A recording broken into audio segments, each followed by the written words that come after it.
Hey guys, this is Tyler X here, back with another video.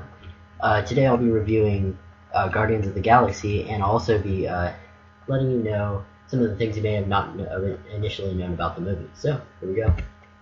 Before I get started, I should let you know there are spoilers in this video, so if you haven't seen the movie, I wouldn't watch this video.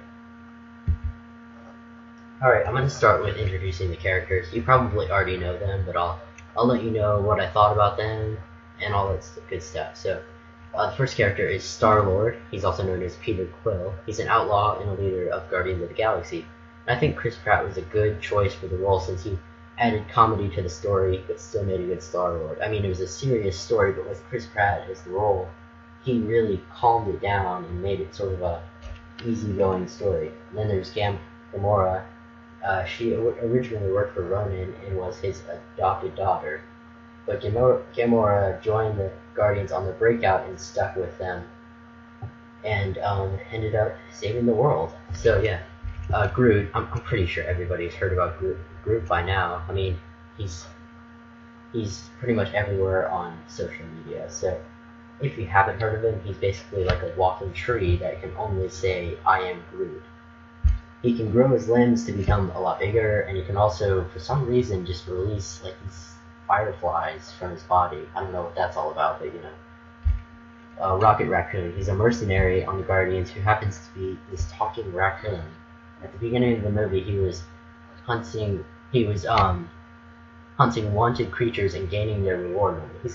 He's kind of like he's almost a thug, and he works with Groot before he joins the Guardians. So. Here's some more of the characters. There's Drax the Destroyer. He's the 5th member of the team whose family was killed by Ronan. He's not super smart, but he's pretty skilled with knives. I personally didn't love something about David Bautista's acting style. I don't know if it was just too dramatic or if it was something else, but you know. And then there was Ronan the Accuser. He's a brutal Kree ruler, and Ronan is an underling to Thanos who becomes power hungry when he gets the Infinity Gem. I thought his part was pretty cool. He turned out to be a pretty good villain. And Thanos is Ronan's ruler. That is, until Ronan gets the Infinity Gem and defies him. It was cool to see Thanos have a real part in the movie, since in the Avengers he was only teased at the very end, and we saw that little bit of his face, and we're all like, "Oh, Thanos, that's cool." Well, now we finally saw him. I'll be honest, it was kind of lame. All he did was sit there. And he's just like, "Oh, okay, he's defying me, don't do that." And then he just goes off the screen, and that's it. Korath the Pursuer, he's an underling to Ronan. His part differed from the comics quite a bit. He mostly walked around with a gun, threatening people.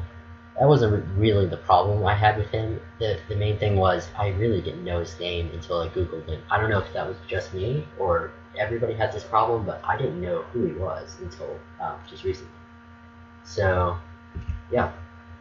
And then there's Yondu. I actually made a separate page because he's pretty interesting. In the movie, Yondu is a leader of the mercenaries called the Ravagers. He's the one who abducted Peter Quill in the first place, and he just took him from Earth when he was a little kid. He's also after the Infinity Stone, and he's apparently supposed to deliver Peter to his father. In the comics, Yondu is an archer who can control arrows through whistles, similar to the movie version. The movie version can completely control that arrow with his whistles, but the Yondu from the comics could sort of control it, but not quite as good. He also was a member of the Guardians until he found a tribe of his species and went to live with them. That was the comics version.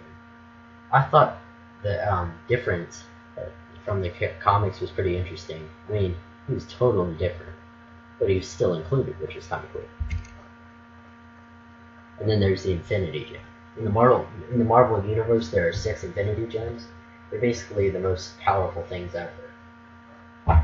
When put on the Infinity Gauntlet, it's kind of like a glove. It's like a giant golden glove, and it holds all 6 Infinity Gems. The bearer gains godhood.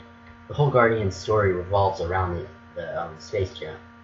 Excuse me, that's supposed to say Infinity Gem. If most creatures touch a gem, they basically just explode, and there's a lot of drama, and there's like a giant colorful explosion behind them, and they just die. Yeah, it's pretty dramatic. And then there's the plot. The story starts with Peter being abducted as a child after his mother dies from cancer. It's a pretty sad start. And it moves on to him as an adult, unknowingly obtaining an Infinity Gem and being arrested after Gamera tries to steal it from him. Rocket and Groot are also arrested with them after trying to capture Peter. And remember, Rocket always tries to capture these guys to make a profit off of them. They all meet Drax and escape together. Drax gets the gem and slams it in his hammer. It's his weapon. He smashes things with this giant hammer. And when he gets the gem in it, it becomes like super powerful, and so does he. Peter and the Guardians get it out of his hammer. They use like this giant gun thing that didn't actually.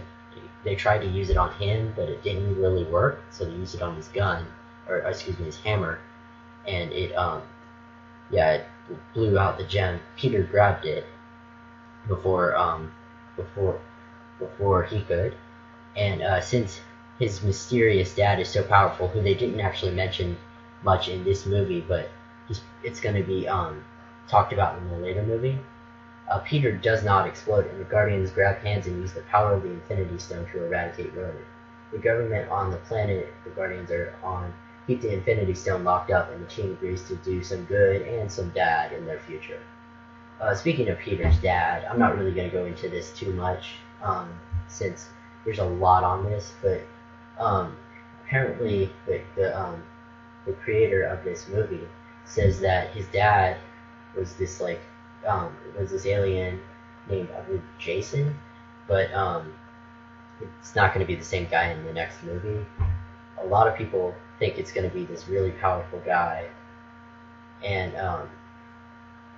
it's this really powerful guy named Alex, I believe, and so yeah, it's going to be pretty cool. We actually saw Alex's cocoon in the collector's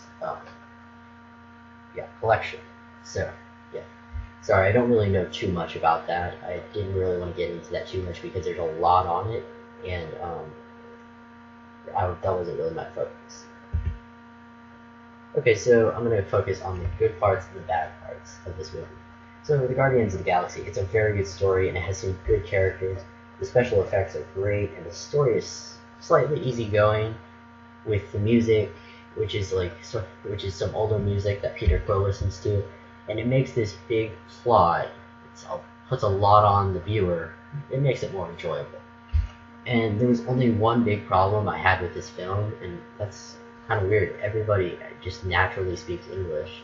I mean, most of these people haven't ever been to Earth in their lives, but they clearly speak English. I mean, Yondu even had this accent. It's kind of weird. And I understand that it would make it very difficult if they didn't speak English, but I think that could have been solved if they all had universal translators or something, because if they've never been to our planet, why are they speaking our language? I mean, maybe that's just me. I don't know if you guys would think that too, but yeah. So here's the verdict. I like this movie. I think it's a great movie. So you should all go buy the movie. It'll be available on December 9th. So yeah, go buy it. Thanks guys for watching. Make sure to subscribe, like this video, leave your comments below. So thanks for watching.